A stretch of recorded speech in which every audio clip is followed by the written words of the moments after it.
I'd like you to open your lecture notes to Chapter 3, page 15, and the title on that page is Wildlife and Forest Crime. And before I start specifically going through the bullet points on that page, I want to talk a little bit about Virunga National Park and kind of use that as a state case studies for some of the concepts. This is a picture of a silverback gorilla, and it's one of 7 gorillas that were assassinated in Virunga National Park. The killings were associated with the illegal charcoal industry, which is worth $30 million a year. And it was a power statement from the charcoal industry against the conservation movement. This is a picture of a woman hauling illegal charcoal obtained inside the park. Poor people are hired as mules to haul charcoal. This poor woman is being arrested, yet the real powers behind charcoal production are rebel groups and members of the Congolese military. People like those women have little or no economic opportunities, which is why they engage in illegal activities. Virunga has been a war zone since 1994. This is a picture of Virunga National Park. It's in the Democratic Republic of Congo, and it lies on the border with Rwanda and Uganda. And so here we see the Democratic Republic of Congo, here we see Rwanda, and here we see Uganda. In 1994, the ethnic conflict in Rwanda that led to the genocide of Tutsis by Hutus spilled across the border into the Democratic Republic of Congo, where the park lies. Hutu fighters and more than 1 million refugees fled Rwanda after their defeat. Some Hutus later formed rebel groups. And these groups are using wildlife products and money from charcoal production to buy arms and support their operations. And if we look at this map, look at the hatched area, that represents armed group influence in 2015. Notice that there is armed group influence in the entire southern portion of the park, around Lake Edward, and then in other areas of the park. The park is the most dangerous place in the world to practice conservation today. Park rangers undergo military-style training, including ambush tactics. 200 rangers have been killed in this park.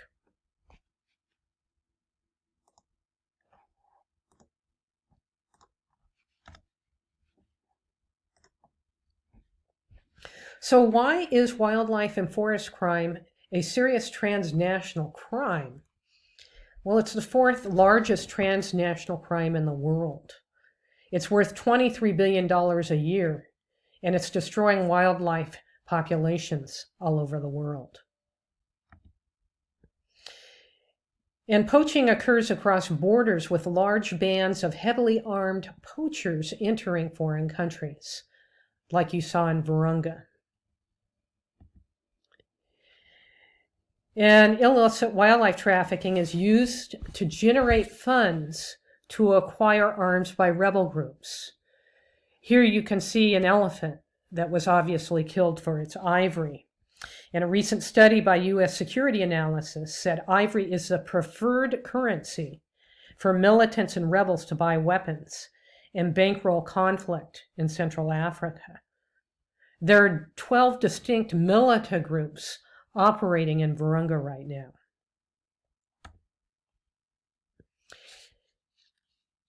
Wildlife poaching groups have changed the way they operate. In some areas, it's a low-tech crime. You can see here a guy setting up a snare.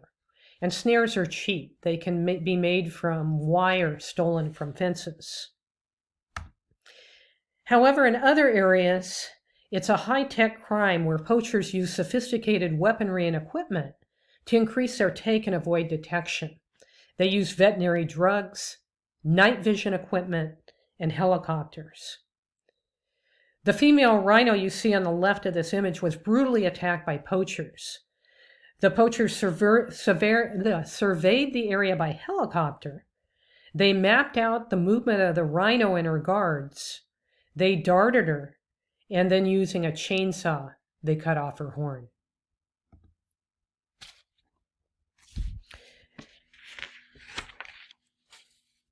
And these activities are associated with human casualties, deaths of rangers, deaths of poachers, and deaths of innocent bystanders. These are just a few pictures I took from the website of Virunga National Park. All of these park guards were killed. They are between the ages of 20 and 40. They all left families behind without breadwinners. They all left children behind without fathers. 1,000 rangers were killed worldwide in the last 10 years. Note the number of rangers killed in Africa. Africa is a huge area for deaths of rangers, as is India.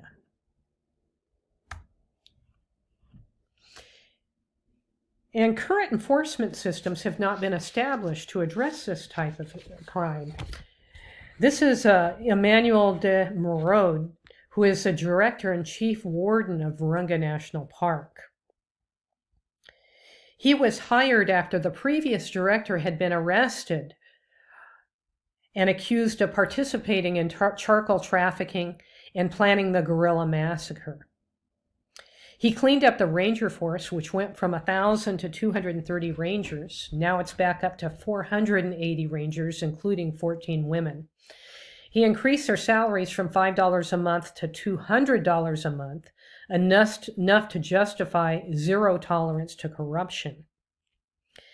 And there was an assassination attempt on him. He was shot twice in 2014 while driving back to the park from Goma.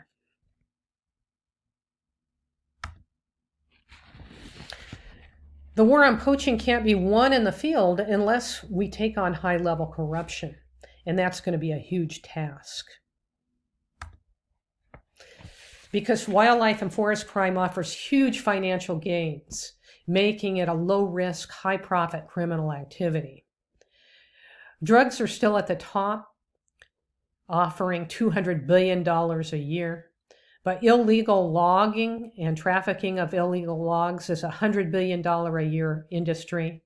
And illegal wildlife trafficking is a $23 billion a year industry.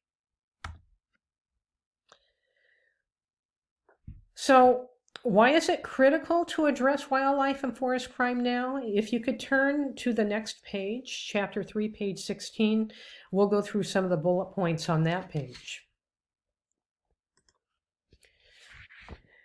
There's been a recent and dramatic upsurge of poaching and illicit trafficking of high-value wildlife products. If you look at rhino poaching in 2006 and compare it with rhino poaching in 2015, we see a J-shaped curve or an exponential increase in poaching up to 2015. It's slowly going down now, but there's still significant poaching. And so wildlife populations of many African species are being devastated, and that's robbing governments and communities of a potentially valuable resource, because ecotourism is a huge source of income for many African communities. Over 30% of all timber traded globally now comes from illegal sources. This is an image from National Geographic showing rosewood being illegally harvested in the north end of Madagascar in a park called Mazola National Park. Some of this rosewood ended up in the United States and was used by the Gibson Guitar Corporation in the manufacture of the necks of their guitars. So what are the factors contributing to illegal wildlife trade?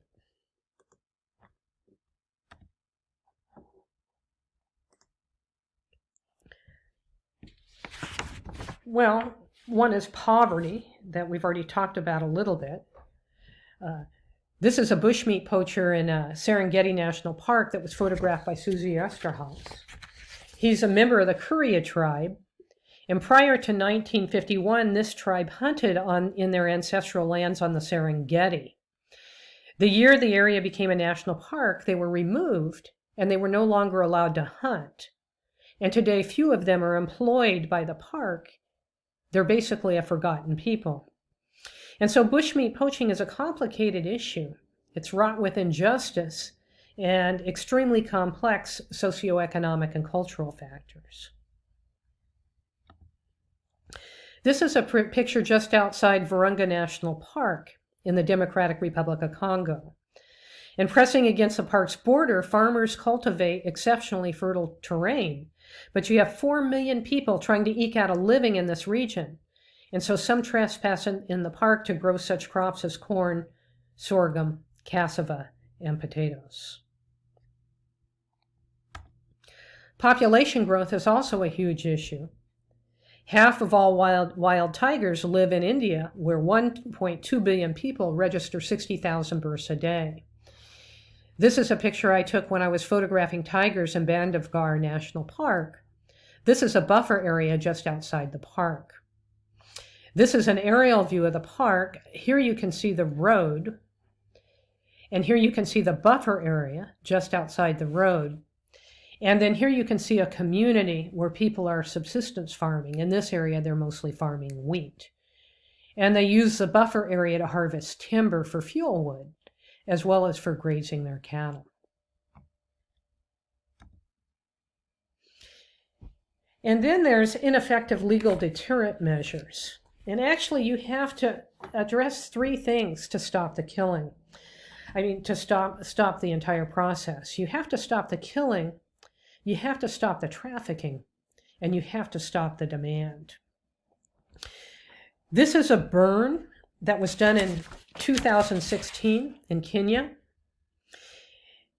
In this burn, they burned 105 tons of ivory and 1 ton of rhino horn, representing 6,500 elephants, not 650, 6,500 elephants and 450 rhinos, which were killed for their horns. Another burn was done in 1989. It was actually the first burn that was also done in Kenya. And it was about shaming people who were buying ivory, wearing ivory, and giving it as gifts. And it worked. It led to the decision by CITES to ban all international trade in ivory, and elephant populations slowly recovered. But then in 1997 and 2000, a number of countries in the southern portion of Africa lowered the status of elephant populations, enabling limited ivory sale. If we fast forward to 2015, more elephants were being killed than being born. They were being slaughtered across the continent. The ringleaders are known, but none of the 20 to 30 people who were organizing the mass poaching faced justice due to ineffective legal deterrent measures. And so that initiated this burn in 2016 to again try to raise public awareness and sway public opinion. And so we can look at the ivory trafficking hourglass. Basically, you have a huge base which represents the African continent with a bottleneck at Southeast Asia, where ivory comes to the surface again to cross borders, to spread primarily to China, but to another of other countries illegally.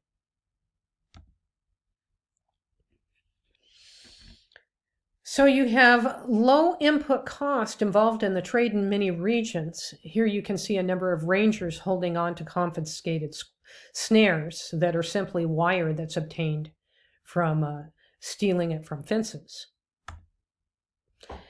And then you have deepening antipathy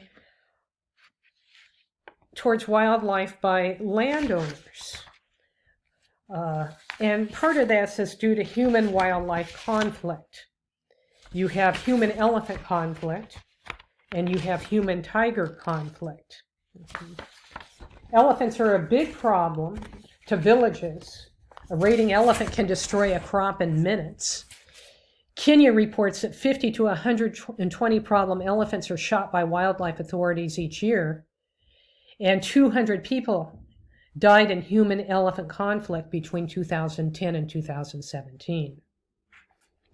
Human-tiger conflict is also a serious problem, We already looked at the loss of natural habitat for tigers, which forces tigers to search for food in settled area, leading to higher possibilities of tigers eating cattle and also eating humans.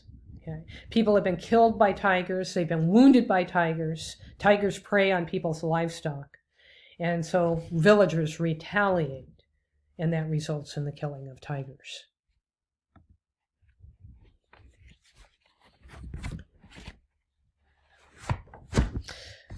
So this is a complex issue, and it's a serious issue. And there's a number of people that are spending their life trying to address this issue, but much work needs to be done to address wildlife and forest crime.